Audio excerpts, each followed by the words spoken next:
exist, because to me, I feel that God is being unfair to me. Why would you let my mother die at this time? Why wouldn't you let my mother be alive to reap from the good deeds? Why? Why? So that is the questions we ask ourselves in those moments. That's why I'm saying to you from the beginning that you're not alone. If it has happened to me, it may have happened to a whole lot of people out there.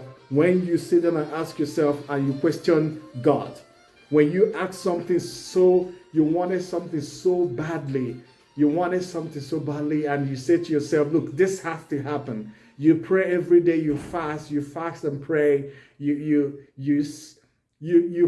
do loads of stuff to be able to prove to God, look, you just have to answer my prayer. And then it happened. Your prayer was not answered. Maybe God answered your prayer, but in a different way. That's a matter for another day. But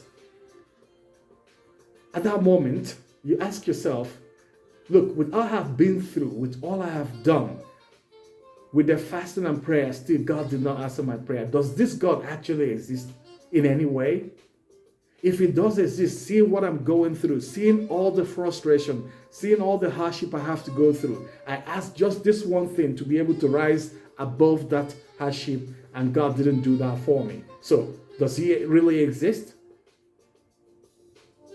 It is called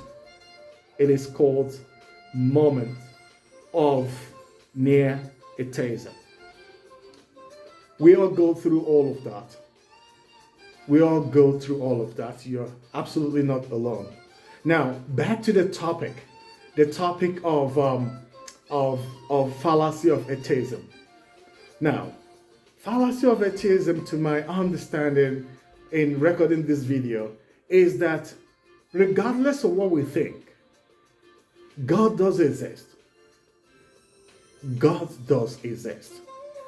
We might get through that moment of near atheism.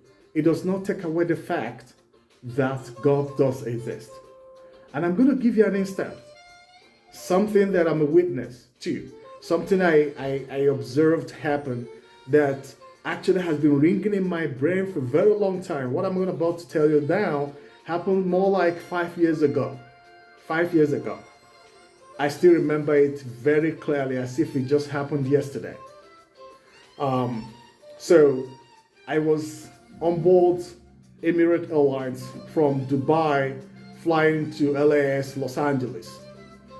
So this is one of the longest journey for people who do a lot of travel. You'll be able to know what I'm talking about. We are pretty much 45,000 feet above sea level, and we're flying from Dubai all the way to Los Angeles, LAX. So mid-A, remember, 45,000 feet above sea level, So there was this turbulence. Oh my goodness. The turbulence was so huge, the plane was shaking terribly, to the point, as a matter of fact, I had this dude by my side, and when we boarded from Dubai, I kind of like did the sign of the cross.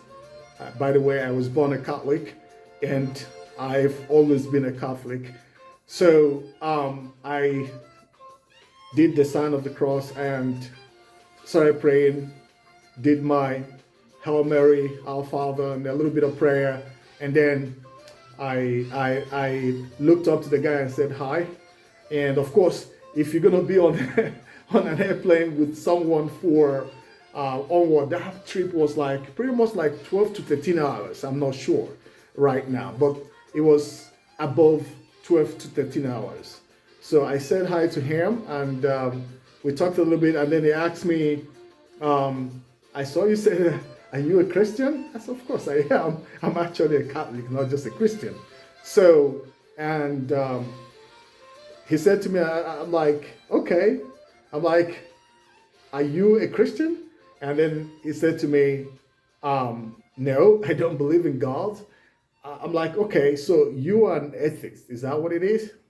So, well, whatever you call it, if there's a being, a super being, or whatever you call it, I do not believe in that. It doesn't have impact on myself. That's this gentleman talking to me. I said, okay, well, and I said something to him. I said to him, okay, so you do not believe in God. That's all right. It's understandable if you don't believe in God. But let me ask you something. If you do believe in God, and eventually you end up coming to a point where there is heaven and hell, and you face judgment, how about if you actually believe, even if you had doubts in your in your inner self, which I call moments of near atheism, and you have doubts in your mind, keep it to yourself and still believe there's God. Try to do what is right, try to be just, try to be fair, try to show compassion and empathy towards other people, knowing that there is always a consequences of our actions here on earth. If you have that belief somehow, and then you go to heaven, or you go to hell, or you transcend to a place where you have to now be judged for your action on the earth, wouldn't you rather want to believe? And then when you go there, if God does not exist, you have absolutely nothing to lose. That's the gospel truth. You have absolutely nothing to lose. If you believe there's God, and eventually God does not exist, you have nothing to lose. But if you do not believe in God, and you do all manner of stuff that is evil, that is not good, that begets consequences for your action eventually when you transcend to another level, then you have a whole lot more to lose than when you believe and then you get there and it does exist, if that makes sense. Okay, so having said that, let me go back to my story. By the way, I'm just recording, I'm just talking, I'm just discussing with you, my viewers. So now we talked a little bit, and he said to me, well, believe me, whatever you say, Jude, I don't care. I do not believe in God, and that's it. So I just have to rest the matter. That's how we ended the matter. And then we started chatting about life, stuff like that. And then we, in between, long haul flights. So you have to now take moments, silence, watch films and stuff like that. So in between, I'm not sure where we were at the time. Then we had this turbulence I was talking to you about before. It was huge. The aircraft was falling. I mean, falling. The descent was so amazing that you could actually feel your heart in your mouth. It was that bad. So when there was a sudden drop, a more elevated kind of descent, it was then of course, all this while I was praying, I just said, made peace with God. That's what I did. I went ahead to make peace with God, and I just said, okay, so God, if this is my time, please accept my soul. I stayed calm. And then to the dude, the atheist beside me, when that very sharp descent happened, what I heard the guy shout, he says, oh my God, oh my God, oh my God, oh my God. I was calm, I was looking at him. Lo and behold, eventually there had become this very sudden silence. And that silence was broken by I believe that would have been the pilot speaking to us at that time. He was apologizing for that turbulence, because we were not told before the turbulence. I know some pilots were like, hey, we are going to go into some kind of turbulence, belt up, nothing to worry about, stuff like that, to reassure your passengers. People like me, like I have terrible fear for heights. And I know that there's a lot of other people that have similar, fear with heights and stuff like that. So when you reassure them, when eventually the turbulence happens, they will understand that everything is okay. So, but this just happened suddenly. There was no warning from the cockpit, nothing. So it kind of like brought a lot of jitters to a lot of people, including my friend, the atheist, So eventually the pilot said, okay, guys, we do apologize for that turbulence. It was just happened, blah, blah, blah, blah, blah. And then people started, praising God, thanking God and all of that. And after a moment, I turned to my friend, the atheist, and I said to him, hey buddy, how you doing? You feel good? And he looked at me and smiled. I said to him, you know why I'm smiling? He laughed. He said, well, I can't say, but go ahead, tell me, why are you smiling? I said to him, why we had that turbulence, and when we suddenly had a very sharp descent, I kind of like heard something like, oh my God, I'm not quite sure. I just wanted to be sarcastic somehow. I didn't want to say he said that. I said to him, I heard somebody said, oh my God, oh my God. I was wondering, it was actually coming on my right-hand corner where you're sitting. And then he smiled and said, yes, I did say, oh my God. I'm like, really? Like, seriously? I'm like, seriously? And then he looked at me and said, well, yes, I did say that. Well, God does his deed. It has absolutely nothing to do with me. And that's it. So we laughed, we smiled. And I started thinking, when we eventually stopped talking, I started thinking within myself, whoa. So this dude does not believe God exists and has no impact in his life now. He said, well, God exists. That's why he called God, but it has absolutely nothing to do with him. That's what I call the fallacy of atheism. There's a lot of people today that are caught between that wave of believing there's God or there is no God. There are other people out there that believe God does exist. There is religion, but they have absolutely nothing to do with the religion. Believe me, those kind of people, when you talk to them, they will talk about the Bible more than you do. But the truth is, they do not believe there's God. And even if God does exist, it has absolutely nothing to do with them.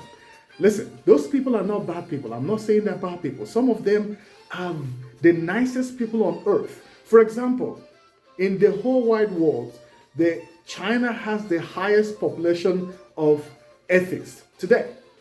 I've been to China myself. They're awesome, wonderful people. So being an atheist does not necessarily mean that you're a bad person or you do not understand what it means to know what is good and what is bad, what is evil, what is wrong. No. But the truth is that there's a lot of fallacy because people find it difficult to be able to draw a line between when they believe in God and when they don't believe in God. But the fact remains, in concluding this concept of fallacy of atheism, I'm going to say one thing.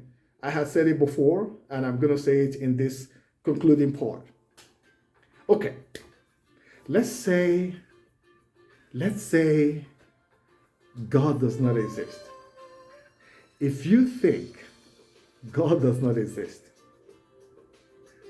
and eventually God exists, and you transcend to a higher level from where we are now on earth to realize that there is a place called heaven and hell. And that heaven and hell is being judged or being determined by what you did while on earth. So imagine if you do believe, and then you go there and you face judgment.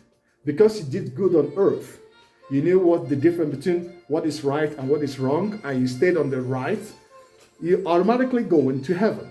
Does that make sense? But what if you don't believe, and then you transcend to a higher level where you are not being judged? And because you do not believe that God exists to guide your morals, to guide you from doing what is right and doing what is wrong, you stand a lot to lose. So my take is, why wouldn't you rather believe?